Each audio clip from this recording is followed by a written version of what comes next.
सुमन की शादी 23 साल की उम्र में हुई थी। वो खूबसूरत, समझदार और संस्कारी थी, लेकिन किस्मत ने उसके साथ अच्छा नहीं किया। उसके पति राकेश को शराब की लत थी। शादी के शुरुआती दिनों में ही सुमन को यह एहसास हो गया कि वो कभी भी एक अच्छा जीवन साथी नहीं बन सकता। राकेश अक्सर रात में नशे में धुत होकर आता और बिना कोई परवाह किए सो जाता। सुमन कई रातें तन्हाई में बिताती रही, बिना किसी अपनापन या प्यार के। धीरे धीरे ये दूरी इतनी बढ़ गई कि दोनों पति पत्नी सिर्फ नाम के रह गए। सुमन का शरीर जवान था, उसकी कुछ जरूरतें थी, लेकिन उसके पाए पति ने कभी उन पर ध्यान नहीं दिया। शादी के 12 साल बाद जब हालात और खराब हो गए तो सुमन ने अपने मायके वापस लौटने का फैसला कर लिया। अब वो अपने पिता के घर रहती थी, जहां भाई भाभी और उनके बच्चे थे। परिवार उसे प्यार देता था, लेकिन दिल की तन्हाई कोई दूर नहीं कर सकता था। विवेक बचपन से ही अपनी बुआ का लाडला था। जब वह छोटा था तो बुआ उसे गोद में खिलाती, कहानियां सुनाती, उसके बालों में उंगलियां फराती थी। लेकिन अब वह बड़ा हो गया था, एक जवान 22 साल का नौजवान जिसकी मासूमियत अब मदानगी में बदल रही थी।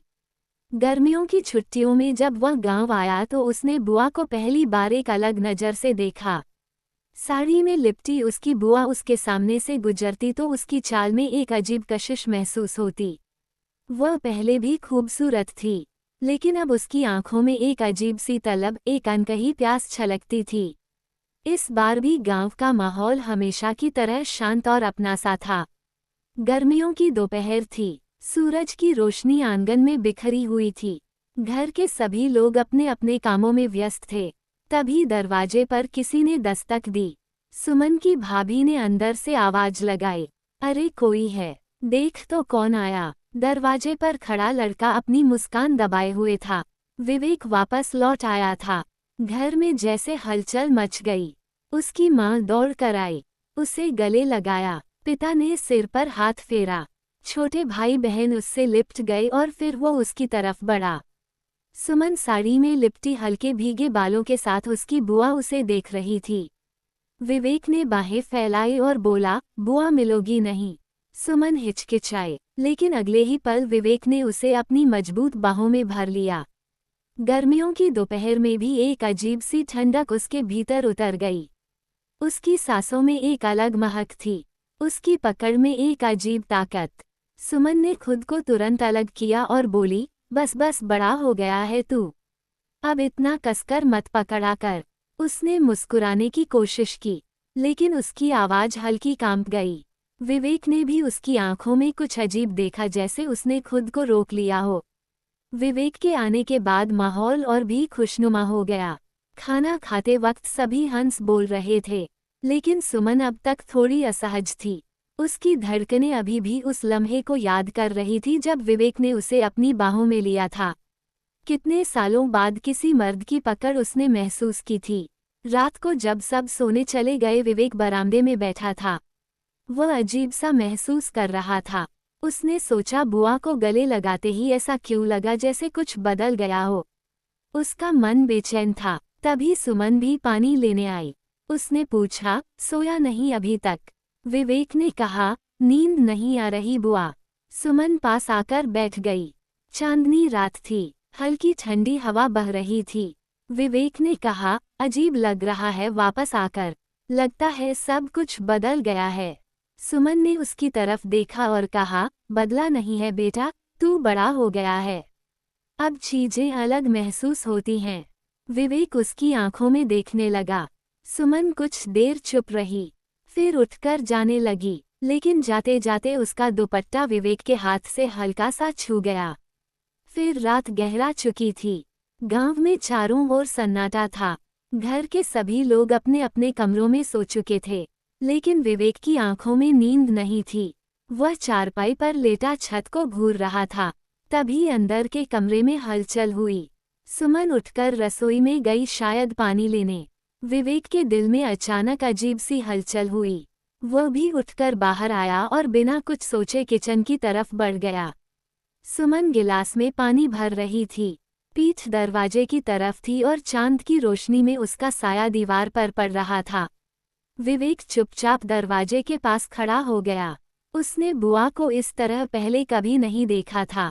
सुमन ने पानी पिया और जैसे ही पलटी, विवेक को दरवाजे पर खड़ा देखकर चौंक गई।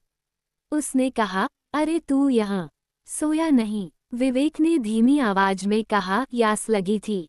सुमन ने दूसरा गिलास भरा और उसकी तरफ बढ़ाया। जब उसने गिलास पकड़ा तो सुमन की उंगलियां उसके हाथ से हल्की सी छू गई। बस एक छुआ, लेकिन जैसे पूरे शरीर में एक हल्की बिजली दौड़ गई हो। सुमन ने तुरंत हाथ पीछे खींच लिया और जल्दी से बाहर निकल गई। अब सो जा, देर हो रही है। लेकिन विवेक अब भी वहीं खड़ा था, अपने हाथों को देखता हुआ जहां अभी कुछ सेकंड पहले बुआ की उंगलियों की गर्मी थी। फिर अगली सुबह जब विवेक उठा तो घर के सभी लोग अपने अपने काम में लगे हुए थे। सुमन आंगन में झाड़ू लगा रही थी। जब उसकी नज़र विवेक से मिली तो वह कुछ पल के लिए ठिठक गई। रात वाली हल्की बेचैनी उसकी आंखों में अब भी थी। विवेक मुस्कुराया और बोला, गुड मॉर्निंग बुआ, चल मुंह धो ले और नाश्ता कर ले।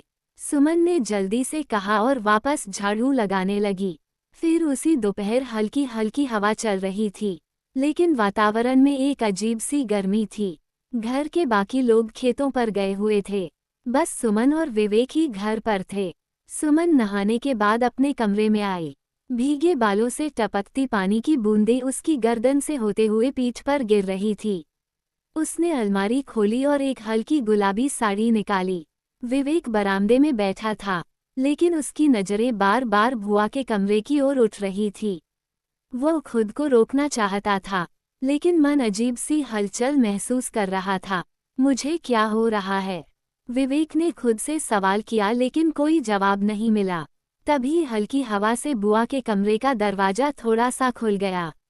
विवेक की नज़रें जैसे ही भीतर गई, वह ठहर सा गया। सुमन आईने के सामने खड़ी थी। उसकी भीगी साड़ी अब भी बदन से चिपकी हुई थी। वह अपने बालों को तौलिए से पोंछ रही थी और उसकी सांसें हल्की तेज थी। विवेक कुछ सेकंड के लिए जैसे जड़ हो गया। तभी सुमन ने हल्का सा करवट बदली और उसकी नज़र दरवाजे की ओर गई जहां विवेक खड़ा था। उनकी आंखें मिली। एक पल के लिए सब कुछ जैसे थम गया। सुमन का चेहरा हल्का लाल हो गया। उसने जल्दी से पल्लू सही किया, लेकिन उसकी आंखों में एक अजीब सी चमक और बेचैनी थी। विवेक को पहली बार महसूस हुआ कि बुआ ने भी उसे वैसे ही देखा था जैसे वह बुआ को देख रहा था। सुमन ने हल्की घबराई हुई आवाज में पूछा, तू यहाँ क्या कर रहा है? विवेक हड़बड़ा गया और बोला, कुछ नहीं हुआ, बस हवा से दरवाजा खुल गया था। सुमन ने कोई जवाब नहीं दिया। उसने गहरी नज़र से विवेक को देखा और दरवाजा धीरे से बंद कर लिया। लेकिन वो नज़रें सब कुछ कह चुकी थी। उसके बाद बुआ मेरे सामने नहीं आई। आज की रात बाकी रातों जैसी नहीं थी। हल्की ठंडी हवा चल रही थी, लेकिन सुमन के दिल में एक अजीब सी गर्मी थी। वो नज़रें, वो लम्हा जब उसकी आंखें विवेक से टकराई थी, तब उसे ऐसा क्यों लगा था कि कुछ बदल रहा है। उधर विवेक भी बेचैन था। बुआ का वो भीगा चेहरा, वो हल्की घबराहट, वो लरजती हुई आवाज़, सब कुछ उसके जहन में घूम रहा था। फिर रात के करीब 11 बजे बज चुके थे। घर के सभी लोग सो चुके थे। सुमन को नींद नहीं आ रही थी। उसने करवट बदली, लेकिन दिल की हलचल शांत नहीं हो रही थी। उसने सोचा कि बाहर जाकर थोड़ी ठंडी हवा ले आए। वह बरामदे में आई और देखा विवेक पहले से वहां बैठा था। सुमन ने हल्की आवाज में पूछा, अभी तक सोए नहीं? विवेक ने उसकी ओर देखा। नींद नहीं आ रही बुआ? उसकी आवाज में एक अजीब सी गहराई थी। सुमन ने पास रखी चारपाई पर बैठते हुए कहा, कभी कभी रातें बेचैन कर देती हैं। विवेक हल्की मुस्कान के साथ बोला, और कभी कभी कोई खास इंसान भी। सुमन का दिल हल्का सा धड़का। उसने विवेक की ओर देखा। उसकी आंखों में वह मासूमियत तो थी, लेकिन अब उसमें कुछ और भी था। कुछ ऐसा जो सुमन को अंदर तक महसूस हो रहा था। एक पल के लिए दोनों के बीच गहरी खामोशी छा गई। चांदनी रात में विवेक बुआ के चेहरे को ध्यान से देख रहा था। उसकी खुली जुल्फें, हल्का कांपता हुआ होठ और वो आंखें जो कुछ छिपाने की कोशिश कर रही थी। सुमन ने नजरें फेर ली। सुमन ने धीरे से कहा, सो जाओ विवेक, रात गहरी हो रही है। और वह उठने लगी। लेकिन जैसे ही वह उठी, सुमन ने महसूस किया कि वो उसे वैसे ही देख रहा है जैसे कोई मर्द पहली बार किसी औरत को देखता है।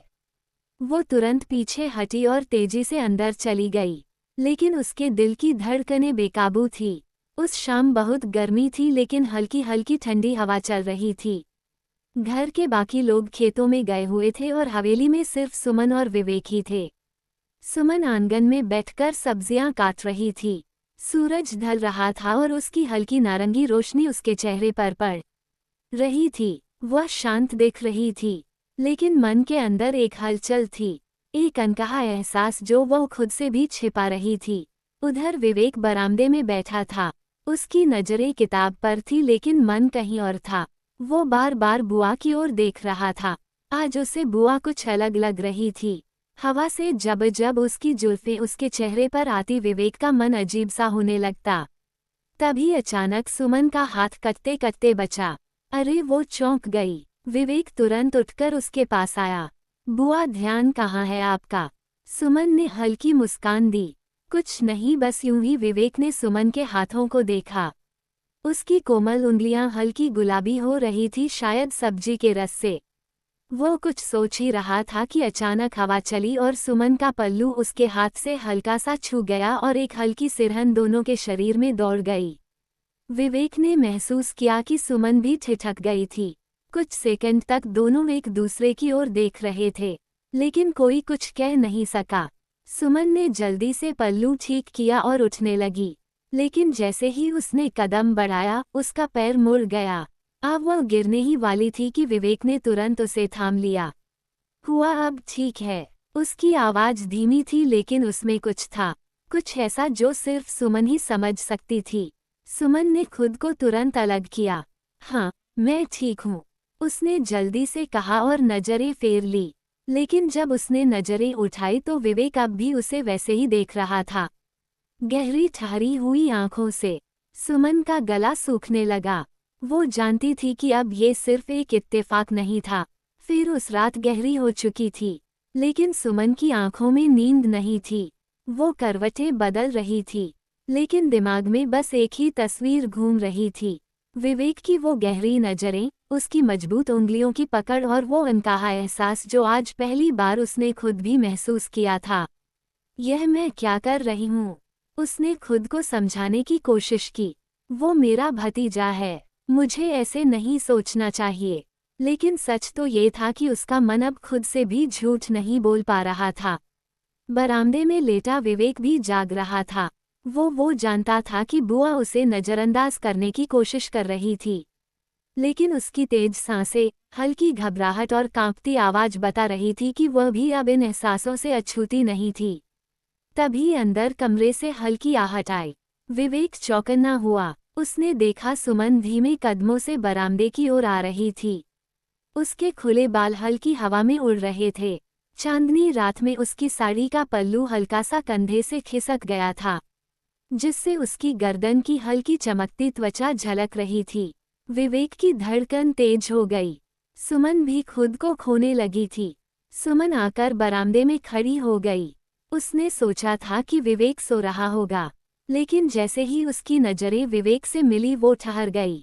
विवेक ने हल्की मुस्कान के साथ पूछा, बुआ, आप इतनी रात को? सुमन ने धीमे से कहा। बस नींद नहीं आ रही थी। उसकी आवाज हल्की कांप रही थी। वो पास पड़ी चारपाई पर बैठ गई। विवेक अब भी उसे देख रहा था। चांदनी रात में उसके चेहरे पर हल्की लालिमा थी। उसकी आंखों में अजीब सी नरमी थी। सुमन को एहसास हुआ कि विवेक उसे वैसे ही देख रहा है जैसे कोई मर्द किसी औरत को देखता है। लेकिन हैरानी की बात ये थी कि उसे यह गलत नहीं लग रहा था। तभी हल्की हवा चली और सुमन के बाल उसके चेहरे पर आ गए। विवेक से रहा नहीं गया। उसने धीरे से हाथ बढ़ाया और सुमन के चेहरे से उसकी जुल्फों को पीछे किया। सुमन का पूरा शरीर जैसे सुन्न हो गया और इस बार उसने खुद को रोका नहीं। कंटिन्यू। तो दोस्तों, ये कहानी आगे जारी रहेगी। आगे इस कहानी में क्या क्या होता है, ये जानने के लिए हमारे चैनल को सब्सक्राइब करें और वीडियो को लाइक करें।